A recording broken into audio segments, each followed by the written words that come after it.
Assalamualaikum warahmatullahi wabarakatuh. Halo teman-teman, perkenalkan nama saya Neneng Widya Rizky Pratiwi dan rekan saya Depi Permatasari. Di sini kita akan ngobrol mengenai pasar modal dan perdagangan sekuritas. Kalian pernah beli sesuatu kan di pasar tradisional? Kalau iya, berarti kalian udah melakukan transaksi jual beli. Nah, ini gak ada bedanya sama pasar modal. Di pasar modal juga terjadi kegiatan transaksi jual beli, tapi yang dijual adalah surat berharga yang diterbitkan perusahaan atau pemerintah yang butuh modal usaha. Nah, di pasar modal itu ada perdagangan sekuritas.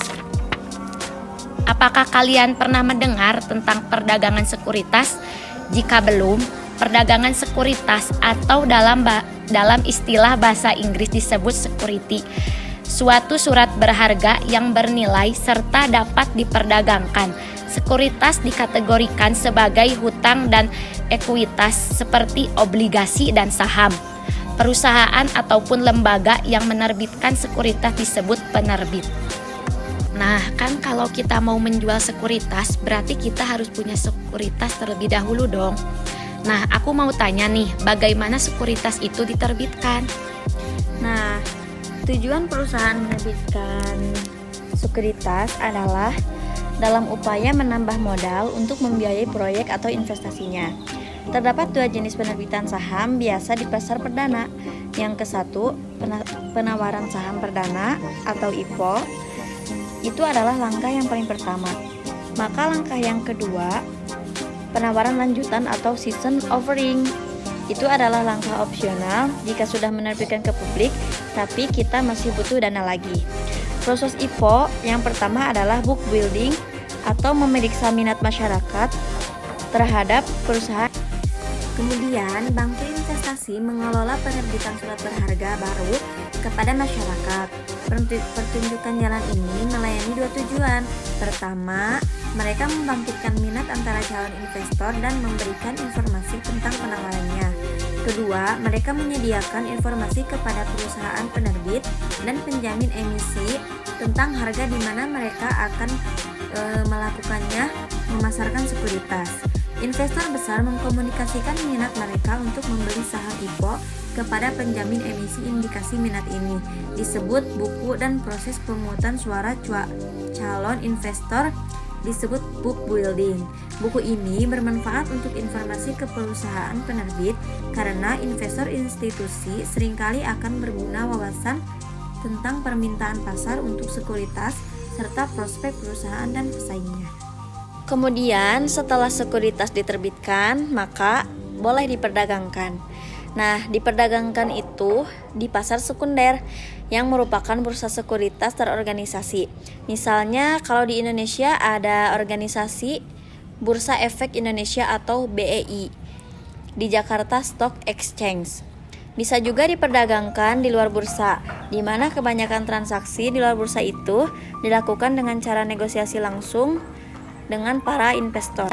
Difasilitasi oleh para perantara yang membeli dari jasanya. Hanya perusahaan pialang yang memiliki lisensi di bursa dapat berdagang di bursa tersebut. Yang ketiga, pasar dealer, yaitu pasar yang bertindak layaknya sebuah toko spesialis yang membeli beberapa barang di satu ini adalah produk tertentu, kemudian menjualnya kembali untuk memperoleh laba. Dalam konteks pasar modal, selisih antara harga beli dan harga jual adalah sumber laba para dealer. Yang keempat, pasar lelang merupakan pasar yang paling terintegrasi, di mana semua orang berkumpul di adu tempat secara fisik atau virtual atau elektronik. Oh iya. Ada juga tipe order di pasar sekuritas. Tipe order yang seperti apa itu? Ada market order, dieksekusi segera pada harga terbaik. Ada bid price, harga di mana dealer akan membeli. Ada ask price, harga di mana dealer akan menjual. Ada price contingent order, beli atau jual pada harga tertentu atau lebih baik. Ada limit buy or seller order, menentukan harga di mana investor akan membeli atau jual. Yang terakhir ada stop order, tidak dilakukan hingga sampai pada harga tersebut. Kasih tahu dong pasar sekuritas di negara lain. Oh, kalau buat pasar sekuritas, kita ambil contoh saja dari Amerika Serikat. Di Amerika Serikat terdapat organisasi yang bernama Nasdaq. Nasdaq itu kepanjangan dari apa? Nasdaq itu kepanjangan dari National Association of Securities Dealers Automate Quotation.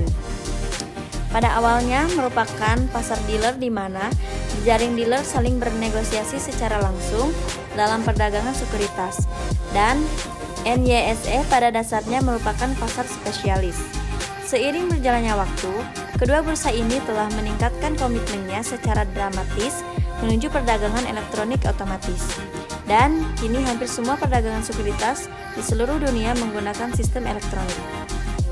Bisa gak sih kita membeli lagi sekuritas yang kita mau? Bisa melalui pembelian margin.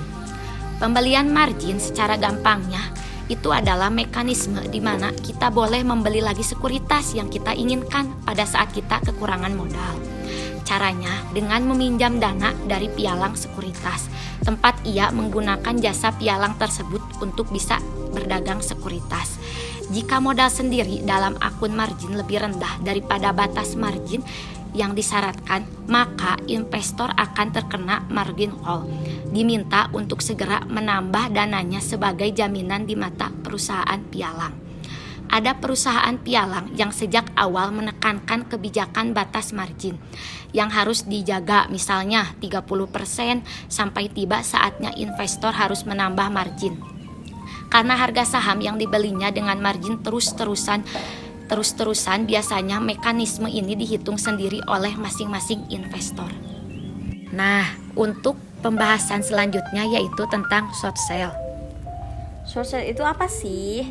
Short sale itu adalah penjualan siap beli yang merupakan praktek penjualan sekuritas yang tidak dimiliki oleh investor biasa.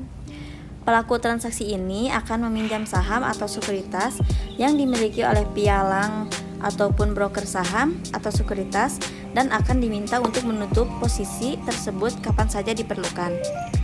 Kemudian, hasil penjualan ini disimpan dalam akun kas pialang dan pialang mensyaratkan pelaku untuk menyimpan deposit, tambahan dana sebagai margin atau jaminan. Kemudian ada regulasi pasar sekuritas.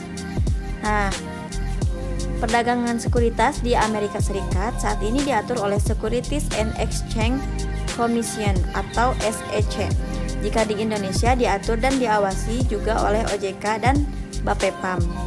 Banyak aturan penting dibuat terkait pengungkapan penuh seluruh informasi relevan terkait saham yang dipertanyakan.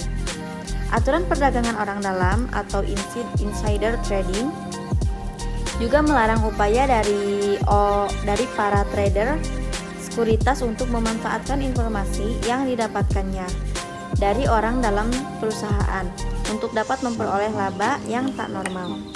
Kalau boleh tahu, perdagangan sekuritas apakah diatur oleh undang-undang atau enggak? Saja ada, Dep. Perdagangan di pasar sekuritas di Amerika diatur oleh segudang undang-undang, terutama peraturan perundang-undangan meliputi Undang-Undang tentang Efek tahun 1933 dan Securities Exchange Act of 1934. Tindakan 1933 mewajibkan pengungkapan penuh informasi yang relevan terkait dengan isu baru sekuritas. Inilah tindakan yang membutuhkan pendaftaran sekuritas baru dan penerbitan prospektus yang merinci prospek keuangan perusahaan. SEC menyetujui prospektus atau keuangan laporan bukan karena pengesahan sekuritas sebagai investasi yang baik, tapi SEC hanya peduli bahwa fakta yang relevan diungkapkan investor harus membuat penilaian sendiri terhadap nilai sekuritas. Tindakan 1934 membentuk Securities dan Exchange Commission untuk mengelola ketentuan tindakan 1933. Ini juga memperluas prinsip pengungkapan tindakan 1933 oleh memerlukan Tindakan 1934 tersebut juga memberdayakan SEC untuk mendaftarkan dan mengatur bursa efek, perdagangan OTC, broker, dan dealer, sedangkan SEC adalah instansi administrasi yang bertanggung jawab untuk pengawasan yang luas terhadap pasar sekuritas. Ia memiliki tanggung jawab dengan peraturan lainnya agensi. Commodity Future Trading Commission atau CFTC mengatur perdagangan di Indonesia pasar berjangka, sementara Federal Reserve memiliki tanggung jawab yang luas terhadap kesehatan sistem keuangan Amerika Serikat dalam peran ini. The Fed menetapkan persyaratan margin pada saham dan saham pilihan dan mengatur pemberian pinjaman bank kepada pelaku pasar sekuritas. Nah, kalau untuk strategi perdagangan baru, mekanismenya itu seperti apa? Nah, kalau untuk mekanisme perdagangan baru itu, perdagangan elektronik dan teknologi komputer sudah jauh dampak pada strategi dan alat perdagangan. Alisansi, perdagangan algoritma, perdagangan keputusan untuk program komputer, perdagangan frekuensi tinggi adalah kelas khusus algoritmik perdagangan di mana program komputer memulai pesanan dalam hitungan kecil atau 1/10 detik. Jauh lebih cepat daripada manusia yang bisa memproses informasi yang mendorong perdagangan. Sebagian besar likuiditas pasar yang dulunya diberikan oleh pialang membuat pasar dalam sekuritas terlantar oleh perdagangan frekuensi tinggi ini. Ada juga perdagangan algoritma, yaitu penggunaan program komputer yang membuat keputusan trading, baik lebih dari separuh dari keseluruhan volume ekuitas di Amerika Serikat. Diyakini dan diraksasai oleh komputer algoritma. Ada juga perdagangan frekuensi tinggi, perdagangan yang sangat cepat. Inisiasi dan eksekusi perdagangan frekuensi tinggi merupakan subset dari perdagangan algoritmik. Itu tergantung pada program komputer untuk membuat keputusan yang sangat cepat. Perdagangan frekuensi tinggi bersaing untuk perdagangan yang menawarkan keuntungan sangat kecil. Ada juga perdagangan obligasi. Pada tahun 2006, NYSE memperoleh persetujuan peraturan untuk memperluas sistem perdagangan obligasi ke perseroan terbatas, termasuk masalah hutang dari perusahaan yang terdaftar di NYSE. Sampai saat itu, masing-masing ikatan harus didaftarkan sebelum daftar, dan persyaratan semacam itu terlalu berat untuk mendaftarkan. Kebanyakan obligasi pasar ini adalah jaringan dealer obligasi. Contohnya seperti Merrill Lynch, sekarang bagian dari Bank of America. Ada Salomon Smith Barney, sebuah divisi dari Citigroup, dan Goldman Sachs yang dihubungkan oleh sistem kutipan komputer. Namun, karena dealer ini tidak membawa persediaan luas secara luas, kisaran obligasi yang telah dikeluarkan untuk umum, mereka belum tentu menawarkan untuk menjual obligasi dari inventaris mereka ke klien, atau bahkan membeli obligasi untuk persediaan mereka sendiri.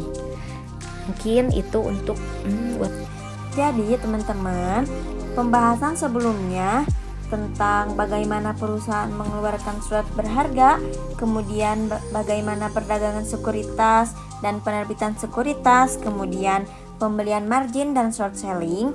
Kesimpulannya adalah perdagangan sekuritas adalah surat berharga dikeluarkan untuk umum karena kita mulai dengan melihat bagaimana sekuritas dipasarkan pertama kali ke publik oleh bankir investasi. Bidang sekuritas, kami beralih ke survei yang luas bagaimana sekuritas yang sudah dikeluarkan bisa diperdagangkan di antara para investor, dengan fokus pada perbedaan antara pasar dealer, pasar elektronik, dan pasar spesialis. Dan dalam perdagangan sekuritas juga mempertimbangkan arena perdagangan khusus seperti New York Stock Exchange, Nasdaq, dan beberapa semua pasar elektronik, dan beberapa mekanisme pelaksanaan perdagangan dan dampak integrasi pasar lintas perdagangan beralih ke esensi beberapa orang jenis transaksi tertentu, seperti membeli pada margin dan short selling saham. Kami tutup pembahasan ini dengan melihat beberapa hal penting aspek peraturan yang mengatur perdagangan sekuritas, termasuk hukum, perdagangan orang dalam, dan peran pasar. Sekuritas sebagai pengaturan organisasi sendiri. Kegiatan perdagangan sekuritas di Indonesia terdapat bursa efek, yaitu Bursa Efek Indonesia atau BEI, Di bursa itulah bertemu pembeli dan penjual sekuritas. Bursa Efek Indonesia disingkat BEI atau Indonesia Stock Exchange atau IDX merupakan bursa hasil penggabungan dari Bursa Efek Jakarta atau BEJ dengan Bursa Efek Surabaya atau BES. Demi aktivitas operasional dan transaksi, pemerintah memutuskan untuk menggabung Bursa Efek Jakarta sebagai pasar saham dan Bursa Efek Surabaya sebagai pasar obligasi dan derivatif. Sekian kesimpulan dari kami, semoga bermanfaat. Terima kasih. Mohon maaf bila ada penjelasan yang kurang tepat atau pengucapan kata yang salah. Semoga bermanfaat bagi kita semua. Wassalamualaikum warahmatullahi wabarakatuh.